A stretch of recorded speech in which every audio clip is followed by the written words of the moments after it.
Hi, I'm David Greenberg, and we are doing episode 14 of the Machine Learning at HZG seminar series. We have a nice, easy, but very clever paper to kind of ease back into the seminar after everyone's summer vacations.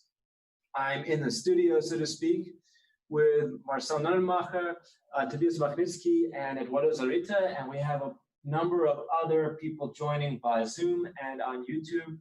Anytime, please just join the chat to ask a question on either one, on YouTube or on Zoom, and you can just jump right in. So the topic of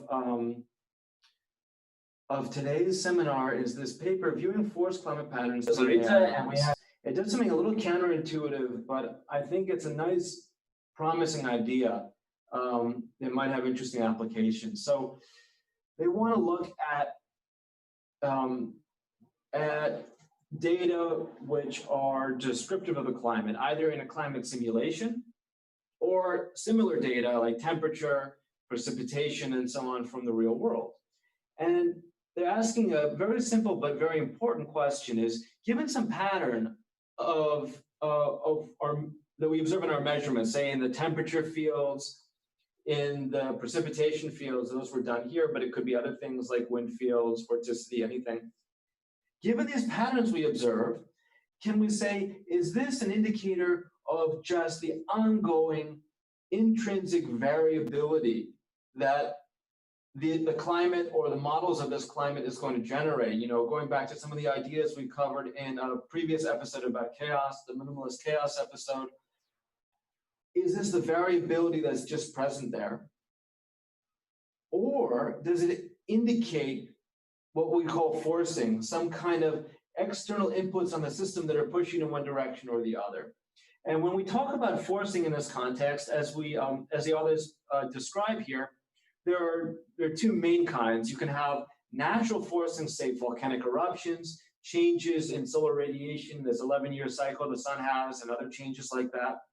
Or the man-made forcings, things like anthropogenic greenhouse gas emissions, aerosols, methane, other changes to coastal regions, to rivers, to the whole system, to the oceans, which can have these effects. So the question we're trying to ask here is, given these observations of the patterns of temperature, precipitation, or other fields, can we say whether they arise from natural variability, intrinsic variability of the model, or are they sort of fingerprints of some kind of external influences that are pushing it in one direction or another? And it can be hard to tell apart because the intrinsic variability is indeed quite strong.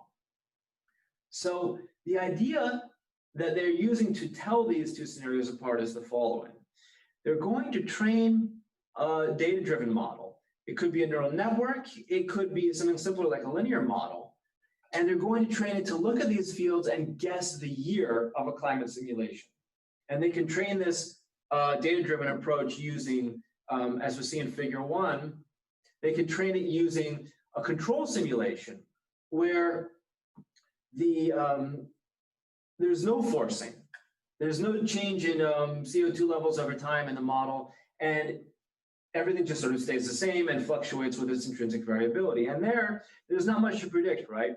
If we train the neural network to take as input the temperature field, say, process it through its hidden layers, and then output an estimate of the year, anywhere from here, in this case, 1920 to 2100, it's really an impossible problem. If you overfit on the training data, because there's only so many data points, it's possible to actually get decent performance. But when you generalize to new high-dimensional input fields, you see that we haven't learned anything at all. Let's pause if anyone has a question about that, if that's not clear. We should be definitely keeping an eye on our chat.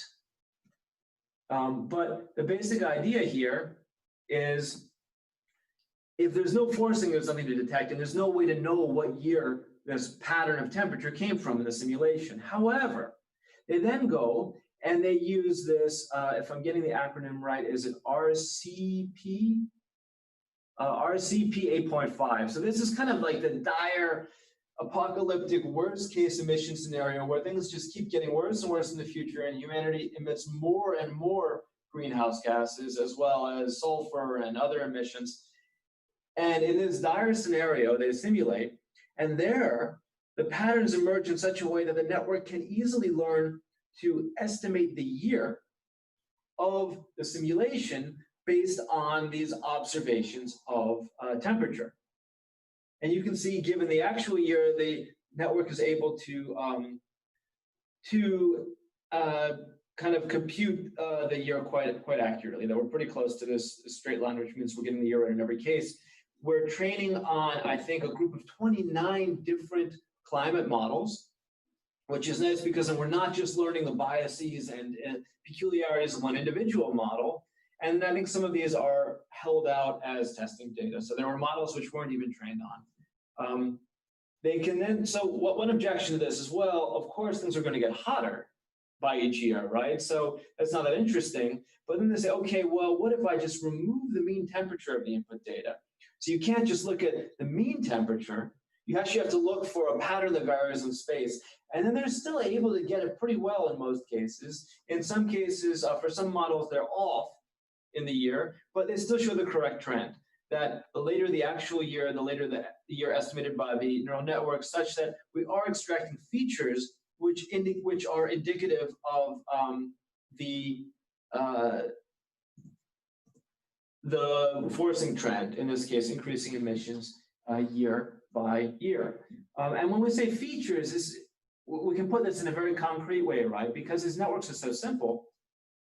We have the image itself of temperature at each location in space is an input layer.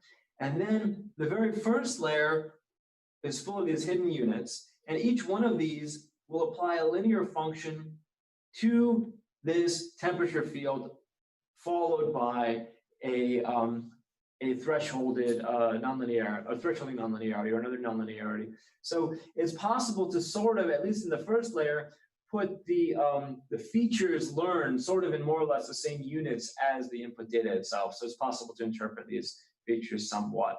I mean, you can see they do it with temperature. They get the trends right, but not the exact units right for temperature with the mean removed. And they do similar things with precipitation. The trend isn't perfectly on a straight line, but they are able really to identify these patterns and say, which year did it come from in this forcing scenario, which again was impossible in a control simulation. This is all well and good. Okay, we trained we trained a neural network on these model simulations where we know the correct year and where we have these forcings. What's a little surprising to me is that it was actually able to work on observation data that it wasn't trained on. So it was trained on these climate model simulations, and then they put in observed real-world measurements of temperature and precipitation. So then for precipitation, I think it looks sort of like this. They have, here's the values from 1979. You have these maps.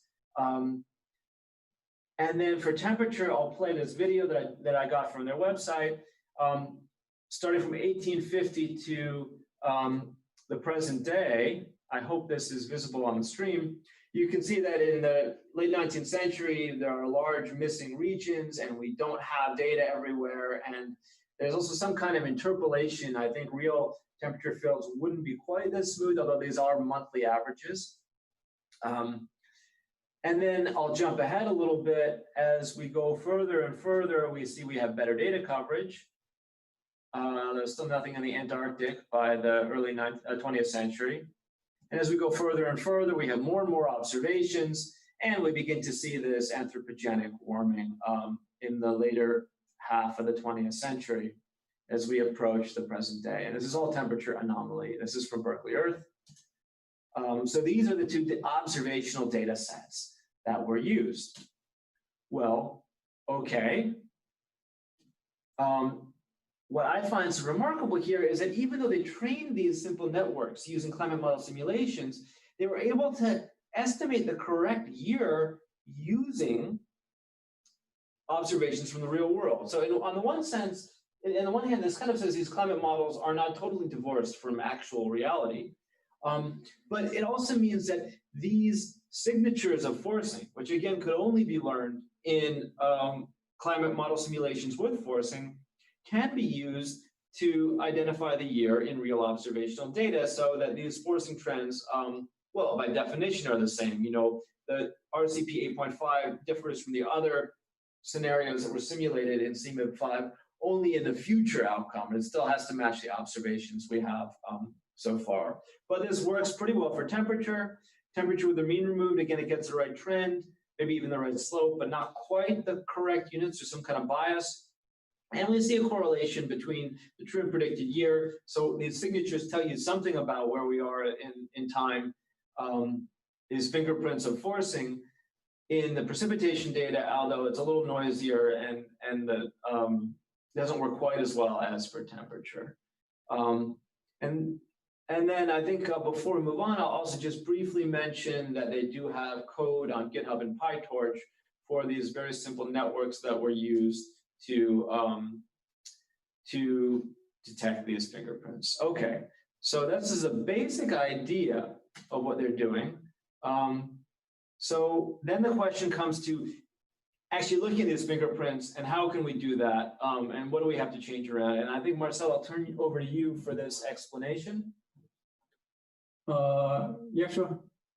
So one thing they did is, so the main network that they're training has, as is shown in figure 1, it has a bunch of hidden units and it has 2 hidden layers. So what you get essentially is, for each of the hidden units in the first hidden layer, you get a column in the weight matrix that has the same number of weights that you have pixels in the original global map. And what you can do is you can take these weights and you can reshape them to also have the shape of the original map, and then you can view them as if it were a heat map for different regions, for different points in the world. And if you do this for the original network, then what you get is you get 10 of these maps that then are non-linearly combined in order to give you the output layer output, which in this case is the year where the original map comes from. Now, if you want to have a look at these, you could in principle try to figure out what these 10 different maps, what kind of subspace they map out. But what's much easier to actually look at is if you just use a smaller network where you just have one hidden unit in the first hidden layer, and then you just have one map. And this is essentially what we're going to look at in figure 2. So if you look at the bottom row, what you can see is weights for one hidden unit scaled. So every pixel in this, there should be 4,050 pixels in total. I didn't count them, but there should be. And every single one of them is one weight that is actually learned from the neural network. And the first thing that really sticks out, personally to me, is that they're very smooth. So you can see, for instance, if you look to the west of the Californian coast, you see this very nice congruent area. What it means, I can't tell you, but I found it quite striking that it learns them very, very smoothly, even though there is L2 regularization on the weights during the training. But L2 regularization only actually means that individual weights shouldn't be very big. It doesn't actually tell you anything about neighboring weights, in this case being far away from each other. So it isn't really picked up from the data. And apart from admiring how smooth they are, of course, you can also have a look at them in terms of what they mean, in terms of climate. So I can't really comment too much on the meaning. There is, of the individual fields, there is comments from the authors how all of this makes particularly sense. For instance, that there are very small weights in the Arctic because there would be so huge inter-model variability that using these fields in order to predict the year would be not helpful, because this would, from the point of predicting the year, amount to just noise, whereas there would be regions. So this is why at the very top of the image for the temperature in panel C, you don't see any color. The weights are pretty much zero, so the network kind of learns to ignore them. And then there are regions which are more reliable, as for instance, off the coast of California and of the US East Coast, where the network really integrates information and processes on. That's a very interesting point then. So it's not only that they're saying what are the signatures of the climate forcing in some absolute physical sense, but rather what are the signatures of climate forcing that are useful given the discrepancy between the different climate models we have available? Yes, so there's actually a very lengthy section in the results of this paper where the authors go into much more examples than the two that I could just recite from my head. I'm not entirely sure. I really can't judge whether the way they present it is solid, and if all of these things really are the way they are. That would have to be answered by other experts of the field.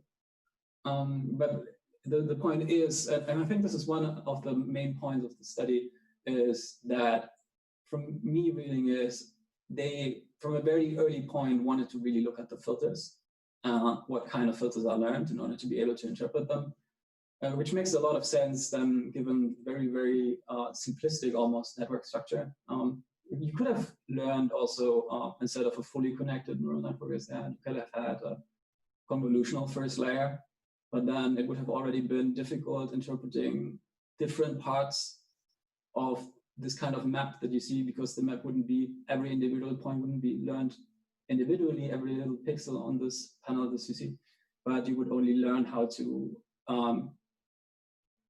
you would learn a filter in order to convolve the input image in order to get this. So there would be strong spatial relations, and you couldn't have East Africa completely independent of East US, for instance. What about what we saw in the previous seminar 2 weeks ago, right?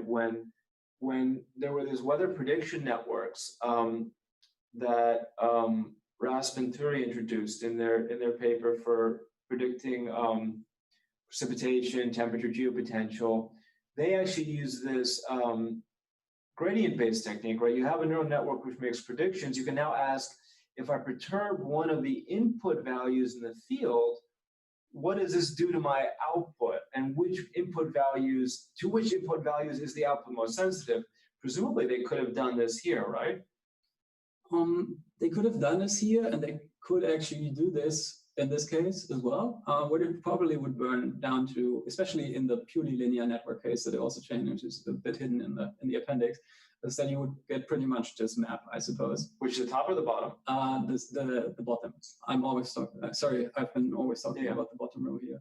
It's just that they constructed the network, which is very, very close to just being linear. I mean, it's just two hidden layers. It's very shallow. I'm not entirely sure how much nonlinear stuff is actually going on. They explicitly constructed a network where the first filter could be interpreted in this way. At least it's my understanding. You're right, except for that nonlinearity, it's pretty much, yeah. I mean, I see. If you think of trying to estimate the non-linearly scaled year, then it really is still just a linear model. But there's a question from the chat. Felix Stila is asking, couldn't the model just learn that the poles warm much faster year by year than other parts of the Earth? Would this change the narrative? And this is, to me, a good question. And yes, I mean, there's different model variability, but man, that if you look at figure 2a, there's so much warming in the Arctic, and it's not using that at all. Presumably because the different models disagree with each other so much and don't capture that in the same way, maybe. Yeah, but also the role of internal variability in the planet. And so I think that the map in the bottom row on the left side is influenced by let's say, the physical connection between the forcing and the year, let's say the true one, then the disagreement between climate models, and the fact that some regions of the globe have a much higher internal variability that is not connected to the forcing. And the Arctic is one of the regions where the internal variability is very large. I see. I believe there were these maps of variability in the supplementary information. I'm not sure. Also, regarding the idea of them warming up, the poles warming up quicker, They did do this comparison where they subtracted the annual average from each individual year, and this should also correct for that, right? But Because if the poll, oh no, because it's global. You're they right. didn't subtract climatologies. They just subtracted The average, the global overall average. global average. And Which then the one model would could be still these pick that patterns? up. Huh? And the model could still pick that up. But maybe it's just like what Eduardo was saying, that there are yes, there's a biggest, it's this mean variance thing, right? Like the Arctic has the biggest bias, but it's the biggest average anomaly, but it's so variable that it's signal. It's just a trade-off between the strength of the signal and the noise stems from the natural noise of the climate and the disagreement between models. Models may disagree as well. Yeah, that's what the author stated. They put it on the models. I mean, what's interesting to me also is if I look at figure 2A versus C, on the one hand, these are very different, except there's some kind of ENSO-like pattern in both, but by and large, they just don't match. In B versus D, they're much more similar. The average precipitation change in the simulations versus the precipitation being used. Maybe it's because there is less of a geographic variation in variability of precipitation. Well, at least there is no, to my knowledge, not a clear connection between signal strength, so climate change signal strength and variability. As for temperature, there is a clear correlation between both the structures. It's quite interesting. Okay. We have more to say about figure 2, or should we move on to figure 3? I'm good for figure 2. And figure 3, there isn't so much to say, but basically, one of the things you can use this for is to say, if you look at different geographical regions and you look at the fingerprints that we've extracted and applied them to these regions, look at the different regional parts of these fingerprints, when do we see a divergence in the signals? I believe these are comparing control simulations to, no, when we see divergence from these base years, say the early 20th century, and the ongoing observations. And we can basically identify the year more or less when they diverge. I guess there's a whole literature on this. This is just one way of doing it, but it's one potential application of extracting these patterns, these fingerprints of forcing. You can say, when do our data begin to diverge from the kind of the intrinsic variability in this control case and the observations or simulations? That, I think, is about it for the results of the paper. There's a lot more in supplementary. There's questions about what if you use a linear model and so on, but I think that these are the basic main points. A question that stuck in my mind, I mean, I think it's a very clever trick and it's very interesting, and it may lead to other similar ideas in different contexts of, well, we'll predict the year, we'll predict something else, we'll predict the forcing data from the fields, but it's a little unclear, although they mentioned it, we want to detect these signatures, these patterns in the introduction of the discussion. How would you go about using these detected patterns? I mean, the first thing that jumped into my mind, they don't mention anything about this. This is hypothetical scenarios. Suppose, I believe we have some work like this in HZG. I think Linda van Garderen showed these counterfactual scenarios and saying, what is the effect of climate change on specific heat waves, storms, and so on? Is it possible maybe to use these fingerprints to question the provenance of individual weather events or seasonal events, to say, does this event tell me, does it look like a 1950s event or a 1970s event or a 2080s RCP 8.5 event? This might be a potential application, but how you would go about using this and verifying this is a little unclear to me. It may be that you'd want to train the networks to make some more other kinds of predictions based on other kinds of data. Well, I guess that you could use different data sets to train the neural networks. In this case, they have used the annual mean temperature and see how, well, based on those data, if they can predict the year. I can imagine that you can use, for instance, the frequency of extremes, not just the mean temperature, as they are simulated in the climate models, and then try to predict the year from those patterns, which are inherently, I think, much more noisy than the mean temperature. But the trick, or the important point, I think, would be if this method is more sensitive than a potentially linear progression. Simple. If these methods are really more sensitive for that, then they could be applied to a more complex problem. Is at extreme events, which is more noisy. That would be a potential application, I think. This idea of using a lot of different climate models is very interesting here, in that as you make the network more complicated and get it to look at more specific kinds of data, you may run into issues with the differences between the different climate models. In that you look at something like mean temperature or mean precipitation, and these are things that climate models more or less get right.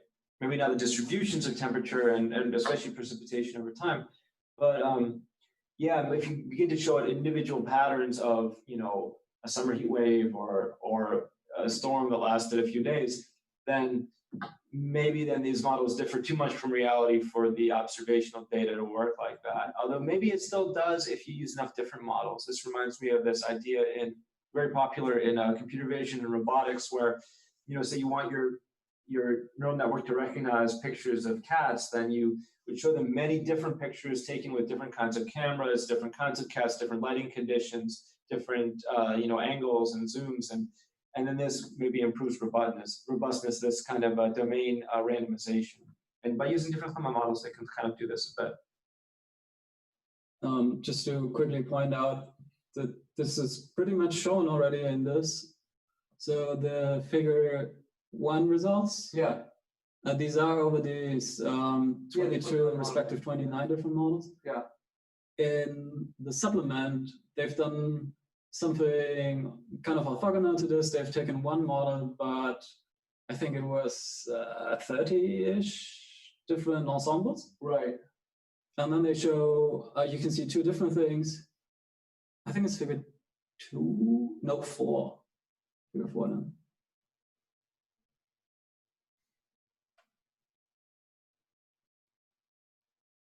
Yes. So 40 ensemble members, sorry. But you can see two things. First of all, on the training and test data, so the colored plots, the model has an easier time. So because it's just one model, there's less spread. And the second thing you can see, especially if you don't have the mean, so the right column of panel, it generalizes terrible because it isn't robust to model misspecification at all. And this is what you get if you average over some 2,000 different similar models. It's quite interesting.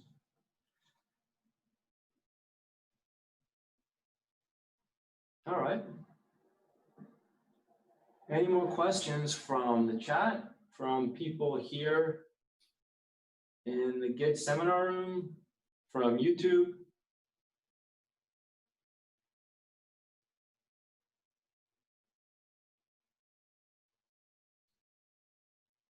If not, we will have broken our record for fastest seminar by a large margin, which is very fine with me.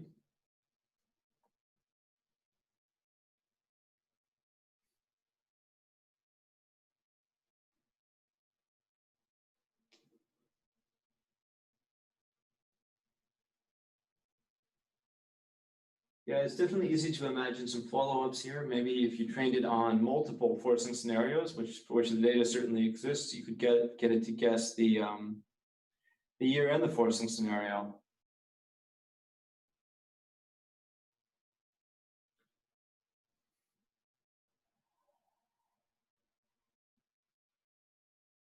Yeah, but I guess that, well, yeah, could be possible, but a little more difficult. So I imagine, for instance, if you have simulations run with only one type of forcing, let's say only volcanoes, not greenhouse gases, and try to identify that fingerprint of that particular forcing in the observations.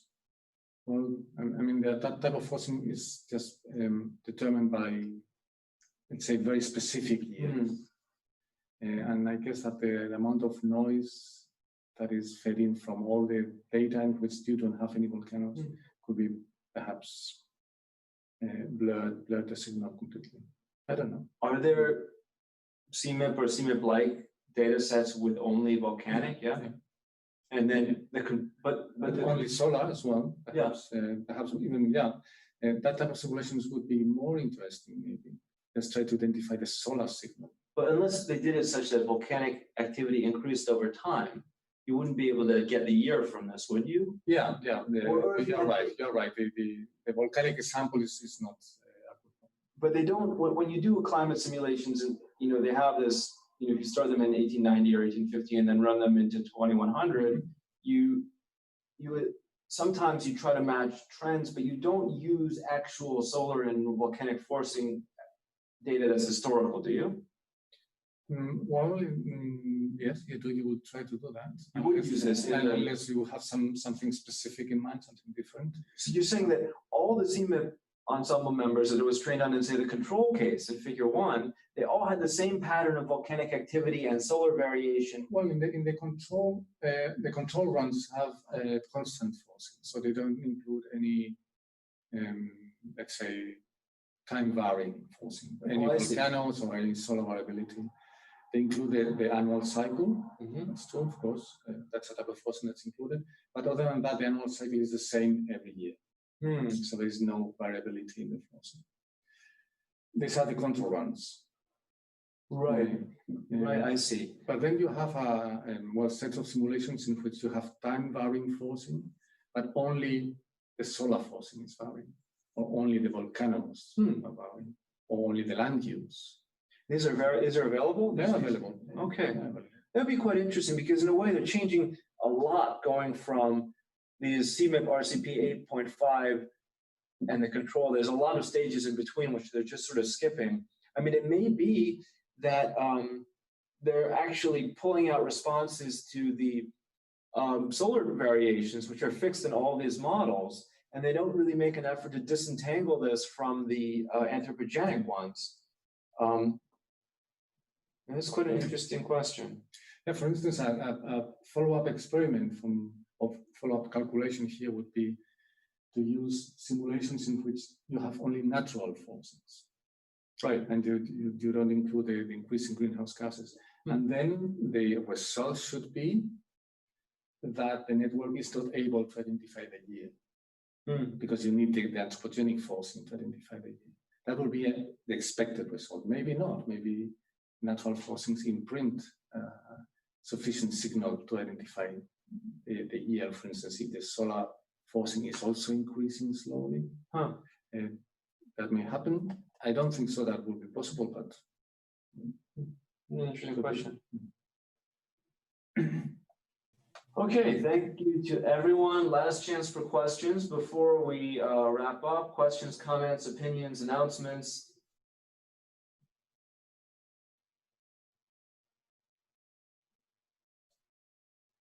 Okay, then I think we'll wrap up. Thank you to everyone who participated. And see you all again in 2 weeks. If you have a suggestion for a paper you'd like to see covered or you'd like to present, just send us an email.